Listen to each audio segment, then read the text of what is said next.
que notre empreinte également reste dans la réalisation de cette politique et pour l'atteinte des objectifs du million des employés, des employés qualifiés et adeptes de la formation et surtout de la formation professionnelle, parce qu'il s'agit de formation qualifiante pour faire des performances. Nous nous sommes proposés en relation avec une ONG, et d'autres ONG certainement viendront poursuivre l'exemple, la formation en informatique qui est pour donner des outils aux jeunes afin de faire valoir des compétences par eux-mêmes et pour eux-mêmes, en élaborant des projets, en se constituant comme petites et moyennes entreprises, des GIE, que sais-je encore, mais pour faire des activités génératrices de revenus afin de ne plus tendre la main à qui que ce soit et d'occuper à travers les entreprises également des positions armées d'outils qui leur permettent de travailler, de gagner leur vie dignement sans tendre la main à qui que ce soit. L'objectif était de 7000 jeunes sur l'ensemble du territoire national. Nous avons émaillé aujourd'hui 5 régions, 6 départements et nous sommes arrivés à une moyenne de 3000, 1850 il y a quelques mois. C'est des formations de 2 mois. Il n'y a qu'une exception de 4 mois, je pense que c'était à Khombole, et où les formations ont été déjà sanctionnées par des commissions que j'avais envoyées alors que j'étais encore au Conseil économique, social et environnemental. Aujourd'hui, c'est la continuité de ce que je faisais. Et c'est la raison pour laquelle je suis venue. J'avais programmé Diourbel à cette période. Et dans le respect de mes engagements, je suis venue honorer les 340 qui sont formés dans le département de Diourbel.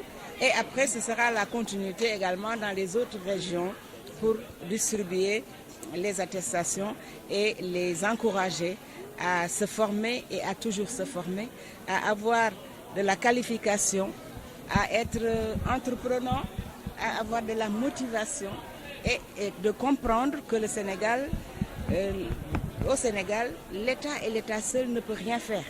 Il faut l'implication, il faut l'orientation de l'État, mais il faut l'implication également de tout un chacun.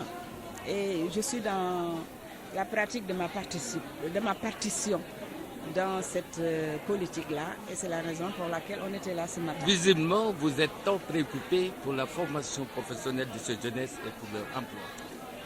Parce que c'est le seul moyen aujourd'hui de les rendre compétitifs. Quand on n'a pas la compétence, on ne peut pas faire des performances, et quand on n'a pas de performance, on ne peut pas avancer ou entrer en compétition. C'est un monde à une vitesse vertigineuse aujourd'hui, où l'informatique est insérée dans tout processus, et si on y prend garde, on devient un analphabète et on reste derrière la troupe. Voilà. Vous avez dit que Diourbel vous intéressez en tant que citoyenne et exclusivement doit intéresser à tous les Diourbellois. Est-ce que exclusivement Diourbel doit intéresser à tous les citoyens. Vous avez dit que Diourbel vous intéresse exclusivement. Je n'ai pas dit exclusivement. Particulièrement. C'est différent. Voilà. J'ai dit Diourbel m'intéresse particulièrement parce que c'est mon terroir d'origine. J'ai grandi ici, j'ai eu mes parents là, je loge ici. Donc il n'y a pas de raison que li wolof di wax ne que béy ci sa wewu tànk. Voilà. Je pense à tout le monde puisque c'est un projet qui couvre l'ensemble du territoire national. Donc je suis concernée par tous les Sénégalais et toutes les Sénégalaises. Mais je suis particulièrement concernée par les Diourbellois et les Diourbelloises. Parce que je les considère comme des frères, des sœurs, des tantes, comme c'est ma famille. C'est ma famille. Donc c'est normal que quand j'entreprends une action, que je l'intègre en bonne place. Voilà.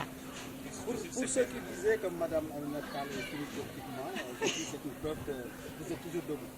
Je pense que je reste debout, Inch'Allah, tant que Dieu le voudra. Ben, je m'en arrête là. Ils me verront.